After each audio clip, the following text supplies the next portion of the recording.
Hello student, how are you? Welcome to the our YouTube channel web physics point. तो जैसा कि आप लोग देख पा रहे हैं, आप लोगों को हम आज के टॉपिक में जो कवर कराएंगे उस टॉपिक्स में हम एक पोटेंशियल एनर्जी जो हमारा है वो कहाँ है, इलेक्ट्रिक डायपोल में, इलेक्ट्रिक फील्ड में रखा रहेगा, एक्सटर्नल इलेक्ट्रिक फील्ड में, और वहां से हम पोटेंशियल एनर्जी निकालने का प्रयास करेंगे। कैसे निकलेगा? जैसे कह रहे हैं कि potential energy due to a electric dipole placed in external electric field. Okay, तो जैसा कि आप लोग देख पा रहे हैं, हम कुछ टॉपिक्स को यहाँ पर राइट डाउन किए हैं और उस टॉपिक्स में हमारा जो थ्योरेटिकल पार्ट था उसको भी हम राइट डाउन कर चुके हैं, ताकि आप लोगों का जो वीडियो हो वो लॉन्ग ना हो। तो जैसा कि आप देख पा रहे हैं कि consider dipole A B is placed in electric field, so E be the intensity of electric field. Now minus q and plus q charges located at dipole of length 2l। कितना कर रहा है? 2l। ध्यान से देखिएगा। So if work done at point P due to minus q point charge is, अब क्या होगा उससे पहले आप लोग थोड़ा समझिएगा क्या होता है डाइपोल। तो डाइपोल में आप लोग को बताए थे कि डाइपोल जो होता है दो चार्ज का सेपरेशन होता है। माइनस अगर q यहाँ चार्ज है तो यहाँ प्लस q चार्ज रहेगा, और दोनों के बीच का जो सेपरेशन होता है 2l होता है। कितना होता है? 2l। और एक पॉइंट P हम मान लेते हैं मिडिल पॉइंट मानना चाहते हैं, तो A मान ले, B मान ले, नेमिंग कुछ भी कर सकते हैं। A से P के बीच की जो दूरी होता है L होता है, और P से B के बीच की भी दूरी क्या होता है? L होता है। और L और L जब ऐड किए तो हमारा क्या मिला? 2l। बट यह जो हमारा 2l यानी यह जो हमारा डाइपोल है वह कहाँ पर रखा हुआ है? इलेक्ट्रिक फील्ड में रखा गया है। कैसा electric field? External electric field, यानी कि इसके चारों तरफ क्या है? इलेक्ट्रिक फील्ड है। तो ऑटोमेटिकली इसका इलेक्ट्रिक फील्ड इंटेंसिटी ई हो जाएगा। ऐसा क्यों? क्योंकि वह एक्सटर्नल इलेक्ट्रिक फील्ड में रखा हुआ है। तो हम बोल सकते हैं कि जब उसका इंटेंसिटी ई होगा और जब वह डाइपोल है, तो डाइपोल का डिफिनेशन यही कहता है कि in this process the two charges are separated at distance 2l and these two charges are opposite, okay, but these two charges are equal, okay। यानी कहने का मतलब कि जो यह दो चार्जेज होगा वो अपोजिट होगा और एक दूसरे से वह 2l के डिस्टेंस पर प्रेजेंट रहता है। तो वही कह रहा है कि जब हमारा यह एक डाइपोल इलेक्ट्रिक फील्ड में रखा हुआ है तो उसका E जो होगा वो क्या हो जाएगा? इंटेंसिटी ऑफ इलेक्ट्रिक फील्ड, और माइनस Q और प्लस Q चार्ज जो हमारा लोकेट है 2l के डिस्टेंस पर। तो कह रहा है so if work done at point P due to minus Q point charge, so work done is equal to what? तो हम लिख सकते हैं so W is equal to, हम लोग पढ़े हैं क्या हो जाता है? Work done is equal to पढ़े हैं W is equal to F into S, where F is the force and S is the displacement। तो हमारा यहाँ पर फोर्स क्या हो गया? F हमारा क्या है? फोर्स इज इक्वल टू क्या लिख सकते हैं? तो फोर्स इज इक्वल टू लिख सकते हैं minus Q into E into 2l। ऐसा क्या देखिएगा? माइनस Q इंटू E और डिस्प्लेसमेंट कितना है? 2l। फोर्स क्या होता है? एक तरह से उसमें फील्ड इंटेंसिटी, यानी कि अभी हम बतलाए थे आप लोग को, ये हमारा डाइपोल है, minus Q plus Q charge है, ओके। और दोनों के बीच का सेपरेशन कितना है? 2l, यानी इन लोग दोनों के बीच वर्क डन कितना हो रहा है? 2l हो रहा है। डिस्प्लेसमेंट 2l हो गया। डिस्प्लेसमेंट विस्थापन क्या होता है? The shortest distance between 2 point, minus Q और प्लस Q के बीच का शॉर्टेस्ट डिस्टेंस क्या है? 2l। Displacement 2l। F is equal to minus Q into E लिखे हैं। ऐसा क्यों लिखे हैं? फोर्स हमारा क्या होता है? What is force? बता सकते हैं? F इज इक्वल टू, ध्यान से देखिएगा, हम लोग पढ़े हैं कि F is equal to ma। F what? Mass. A क्या है? एक्सेलरेशन। ये सब तो हम लोग फिजिक्स में नॉर्मल वे में पढ़ते थे, Newton first law, second law, third law समय पढ़े थे, जानते हैं यहाँ तक। बट हम लोग जो यहाँ पर लिए हैं वो क्या लिए हैं कि F is equal to minus Q into E। Minus Q into E क्यों ली? माइनस Q इंटू E लेने का मतलब ये है कि हम इससे पहले वाले वीडियो में बतलाए थे कि जब हमको वर्क डन फाइंड करना रहता था तो किसी पॉइंट चार्ज का potential energy into charge multiple कर देते थे। तो हमारा पोटेंशियल एनर्जी कैसे मिलेगा, तो माइनस क्यू इंटू ई हो गया और इंटू 2L हो गया। ओके, अब इसको और हम क्या लिख सकते हैं, इसको लिख सकते हैं क्या कि हमारे यहाँ पर जो अगर हम चाहेंगे तो कुछ कॉमन निकाल सकते हैं, और अगर कॉमन नहीं निकालेंगे तो इसको अरेंज कर सकते हैं। अरेंज क्या कर सकते हैं, जब हमारा माइनस ई बाहर निकल जाएगा तो अंदर क्या बच गया, ओनली क्यू इंटू 2L, और W इक्वल टू माइनस ई और Q इंटू 2L हम लोग जानते हैं P इक्वल टू होता है Q into 2L, P equal to, यानी इसके जगह पर हम P रख सकते हैं, यानी इसके जगह पर हम क्या रख सकते हैं, P, यानी W equal to minus PE लिख सकते हैं। यहाँ तक कोई दिक्कत, PE लिख सकते हैं ना। और क्या लिख सकते हैं, इसके बाद हम लिख सकते हैं क्या कि but W is equal to u. पिछले वीडियो में बताया था, कल की वीडियो में, कि जो हमारा यहाँ वर्क डन होता है वो पोटेंशियल एनर्जी को इक्वल होता है, but W is equal to U. So हम रिप्लेस करेंगे, इस W की जगह पर U लिख देंगे और equal to minus P into E. ये हमारा क्या आ गया, पोटेंशियल एनर्जी। और पोटेंशियल एनर्जी आया तो किस चीज में आया, हमारा इलेक्ट्रिक फील्ड। ये हमारा क्या है, electric field intensity. Electric field intensity में हमारा क्या है, पोटेंशियल एनर्जी तो मिल गया। बट और हम लोग क्या जानते हैं, हम लोग जानते हैं but we know that E is equal to F by Q naught. क्या जानते हैं, E equal to F by Q naught. But E is equal to F by Q naught होता है।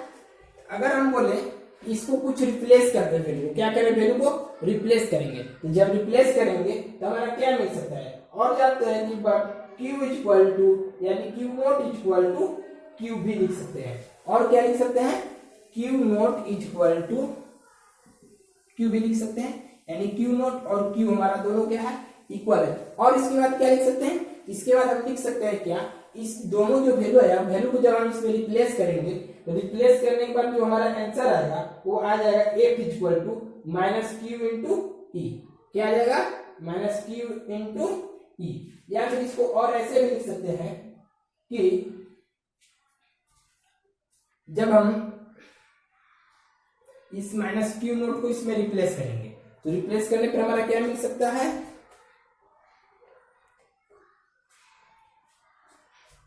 लिख सकते हैं क्या, अगर मान लीजिए हम इसे कैलकुलेशन करते हैं, बाई में 1 F इंटू 1 F और E into Q note, E Q note. Okay, हमारा तो आंसर यहीं पर आ चुका था, बट हम ऐसा इसलिए किए क्योंकि यहां से हमारा F इक्वल टू मिल गया, क्यू नोट जो हमारा है क्यू के इक्वल है। इससे हमको क्या बेनिफिट होगा, जब आगे हम न्यूमेरिकल बदलाएंगे तो वहां पर इसका यूज होगा, क्या होगा, यूज होगा, तो वहां पर आप लोग को हेल्प मिलेगा। चलिए इसको राइट डाउन कर लीजिए। या हमारा जो लिखने का मतलब है, समझाने का मतलब है, सिर्फ फॉर्मूला इसका यूज हुआ है जो कि आपको आगे यूज होगा। चलिए राइट डाउन कीजिए इसको। तो जैसा कि आप लोग देख पा रहे हैं हमारा क्वेश्चन राइट डाउन किया हुआ है। यह क्वेश्चन जो हमारा है एनसीईआरटी से, किससे है, एनसीईआरटी से। क्वेश्चन क्या कर रहा है कि a spherical conductor of radius of 12 centimeter has a charge of 1.6 into 10 to the power minus 7 coulomb distributed uniformly on the surface. Okay, what is the electric field? इसका इलेक्ट्रिक फील्ड क्या होगा, तीन condition दिया हुआ है। पहला condition कह रहा है कि इनसाइड द सरफेस, क्या कर रहा है, इनसाइड द सरफेस। सेकेंड क्या कर रहा है, जस्ट आउटसाइड द सरफेस और स्फीयर। ठीक, फिर क्या करें, at point 18 centimetre from the centre of the sphere. तो हमको इन लोग के तीनों कंडीशन में इलेक्ट्रिक फील्ड फाइंड करना है। तो चलिए इसको हम लोग प्रयास करते हैं। उससे पहले क्वेश्चन को समझिए क्या कर रहा है। कह रहा है कि एक स्फेरिकल कंडक्टर है और उसमें रेडियस उसका जो है 12 सेंटीमीटर। तो मान लीजिए कि यही हमारा एक स्फेरिकल कंडक्टर है, कंडक्टर जिसमें करंट पास हो, स्फेरिकल है, कुछ भी हो सकता है, लोहा गोलाकार है, वो भी हमारा कंडक्टर है, स्फेरिकल हो गया। और इसका जो दिया हुआ है रेडियस वह 12 सेंटीमीटर दिया है। कितना दिया है, 12 सेंटीमीटर। ओके, और क्या कह रहा है, has a charge of 1.6 into 10 to the power minus 7 coulomb. इसका जो चार्ज दिया हुआ है यह वो कितना दिया है 1.6 into 10 to the power minus 7 coulomb. Distributed uniformly on the surface what is the electric field. और इस स्फीयर पर यह जो चार्ज है यूनिफॉर्म रूप से डिस्ट्रीब्यूट कर दिया जाता है, पसार दिया जाता है, फैला दिया जाता है। तो क्वेश्चन क्या कर रहा है कि इनसाइड द सरफेस, इस सरफेस के अंदर इलेक्ट्रिक फील्ड क्या होगा। इस सरफेस के अंदर जो इलेक्ट्रिक फील्ड होगा वह 0 हो जाएगा। Inside the surface the electric field क्या हो जाएगा, द इलेक्ट्रिक फील्ड इज 0। तो इस तरह से हमारा जो इलेक्ट्रिक फील्ड इसके अंदर होगा वह 0 हो जाएगा। ऐसा क्यों? क्योंकि उसमें हमको पता नहीं चल रहा है ना कि E equal to electric field equal to formula क्या होता है 1/4 pi epsilon nought Q by r square. पढ़े होंगे आप लोग इलेक्ट्रिक फील्ड में बतलाए होंगे हम क्या होता है electric field, intensity, electric field क्या होता है सब बतलाए थे, उसमें हम पढ़ाएंगे। 1/4 epsilon into Q by r square. हमारा तो जो इसमें चार्ज है पता ही नहीं चल रहा है, डिस्टेंस क्या है पता नहीं चल रहा है, क्योंकि वह यूनिफॉर्मली डिस्ट्रीब्यूट किया गया है। इसलिए हमारा जो ए कंडीशन होगा वह क्या हो जाएगा 0 हो जाएगा। बट बी नंबर जो हमारा कह रहा है, बी नंबर में कह रहा है कि जस्ट आउटसाइड द स्फीयर, यानी इस स्फीयर के बाहर में क्या होगा। तो हम लोग जानते हैं जो दिया पर उसको लिख लेंगे, गिवन दैट क्या दिया है रेडियस, यानी जिसको आर बोल सकते हैं 12 सेंटीमीटर, इसको कन्वर्ट करेंगे तो 0.12 मीटर आएगा। और इसको क्या लिख सकते हैं, इसको लिख सकते हैं हमारा जो दिया हुआ है चार्ज यानी क्यू का मान क्या दिया है 1.6 into 10 to the power minus 7 coulomb. और क्या दिया, अब हमको फाइंड आउट करना है E यानी electric field intensity. Equal to formula क्या आता है 1/4 pi epsilon nought into Q by r square. अब क्या करेंगे, इस वैल्यू को इस पर रखेंगे और वैल्यू को इस पर रखने के बाद सॉल्व करेंगे, और जो सॉल्व करने के बाद हमारा आंसर आएगा वही हमारा क्या होगा आंसर होगा। तो चलिए इसको वैल्यू पुट करते हैं। जब वैल्यू पुट करेंगे तो लिख सकते हैं क्या कि E equal to 1/4 pi epsilon nought into Q का मान कितना है 1.6 into 10 to the power minus 7 और आर स्क्वायर, आर का वैल्यू क्या है 0.12 इंटू 0.12 होगा। और क्या लिख सकते हैं E equal to 1/4 pi epsilon, इसका वैल्यू क्या हमारा होता है 9 into 10 to the power 9 into, ध्यान से देखिएगा 1.6 कितना है, एक डेसिमल कैंसिल तो बाई में 10 आ आएगा। यहाँ से 2 और 2 4 कैंसिल होगा तो ऊपर में 4 जीरो बैठ जाएगा। अब क्या लिख सकते हैं 16 multiple 10 to the power minus 7 into 10 के पावर 4 हो जाएगा क्योंकि 4 जीरो है, अपॉन 12 इंटू 12, इसको एज वेल एज रहने दे रहे हैं, इंटू 10 ओनली है तो 10 हो गया। ध्यान से देखिए इसके बाद क्या लिख सकते हैं, इसके बाद हम लिख सकते हैं E, क्या लिख सकते हैं E is equal to 9 into 10 to the power 9 है और ये माइनस 7 है और 10 टू दी पावर प्लस 4 तो प्लस में 4 आ गया। और क्या बच गया ऊपर में हमारा इंटू 16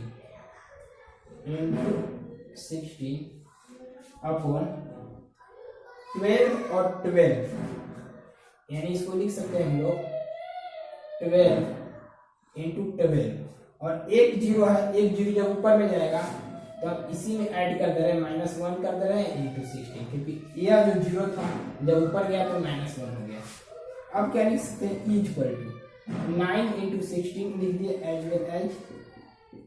अब 10 के पावर देखिएगा प्लस 4 और 9 13 में से 7 और 1 8 माइनस करेंगे तो 13 में से 8 जाएगा तो बच जाएगा 10 to the power 5 upon 12 into 12, 3 3 या 9, 3 4 या 12, 3 3 या 3 4 या 12 हो गया। अब 4 4 जा 16, 4 4 जा 16, यानी जो हमारा e का मान आया 10 टू दी पावर 5। कितना e का मान आया? e का मान हमारा आया 10 टू दी पावर 5, और यह जो 10 टू दी पावर 5 हमारा आया, यही न्यूटन पर कूलम होगा। न्यूटन पर कूलम क्यों होगा? क्योंकि हमारा इलेक्ट्रिक फील्ड का SI न्यूटन पर कूलम होता है। ओके,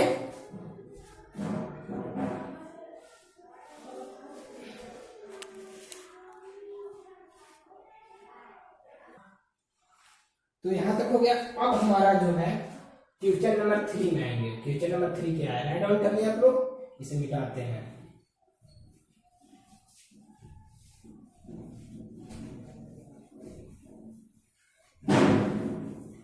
क्वेश्चन नंबर 3 हमारे करना है, सी नंबर देखिएगा, at point 18 centimetre from the centre of the sphere, यानी यहाँ पर हमारा जो डिस्टेंस है r है वो चेंज हो जाएगा। r का वैल्यू कितना है? 18 सेंटीमीटर।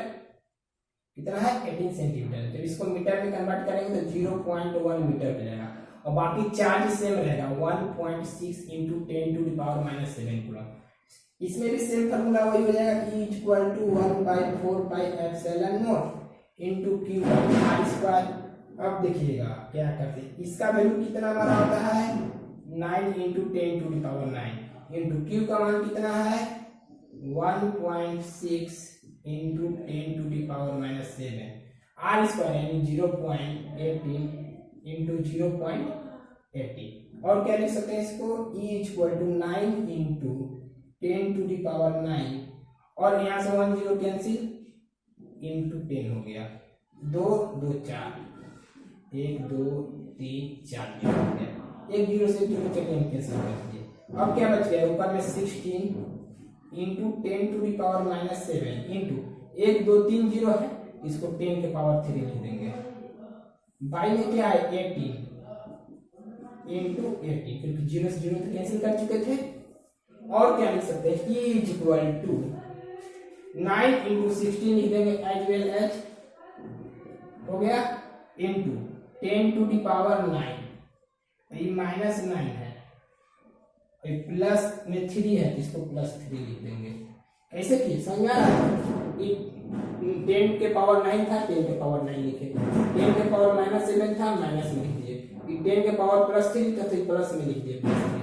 बाई में क्या बचे? 18 इंटू 18, ध्यान से देखिएगा, 18 इंटू 18, 9 2 जा 18, 2 8 जा 16 हो गया। अब लिख सकते हैं E इक्वल टू, ऊपर में बच गया 8 इंटू 10 टू दी पावर, यहाँ पर क्या करेंगे 9 और 3 12, 12 में से 7 जाएगा 5, और बाई में 18, 2 9 जा 18, 2 4 जा 18, यानी कि E equal to 4/9 into 10 to the power 5। हमारा ये क्या हो गया? आंसर। इसको अगर हम चाहे तो और कैलकुलेशन कर सकते हैं। इसको और क्या लिख सकते हैं? इसको हम लिख सकते हैं क्या, देखिएगा कैसे। E इक्वल टू, ये 4 है, 1 0 यहाँ से हम लाएंगे, यहाँ पर तो 0 हो गया, यहाँ अब 1 0 जब 10 के पावर 5 में से 1 इसके पास कर दीजिए, यहाँ 4 बच गया, 4 हो गया, बाई में 9 से डिवाइड दे दीजिए, तो लिख सकते हैं क्या कि E इक्वल टू 9 4 जा 36, 9 4 जा 36, और बच गया 4 की जगह, यानी 4.4 इंटू 10 टू दी पावर 4, और इसका SI यूनिट क्या हो जाएगा? अभी क्या बतलाए थे कि the SI unit of electric field, SI unit of electric field क्या बतलाए थे? न्यूटन पर। इसका हमारा आंसर क्या हो जाएगा? न्यूटन पर कूलम। यही हमारा क्या हो गया? आंसर। आज की वीडियो में हम लोग यहाँ तक ही पढ़ेंगे, और अगला वीडियो जो होगा उसमें हम लोग कंडक्टर, इंसुलेटर, सेमीकंडक्टर के बारे में पढ़ेंगे, जो कि आप लोगों के लिए बहुत इंपोर्टेंट होगा। वो हमेशा आप लोग के एग्जाम में उससे रिलेटेड कुछ न कुछ क्वेश्चन आते रहता है, तो आप लोग नेक्स्ट वीडियो देखना मत भूलिएगा। इससे पहले आप लोग इसको जरूर कवर कर लेना। Okay, thanks for watching.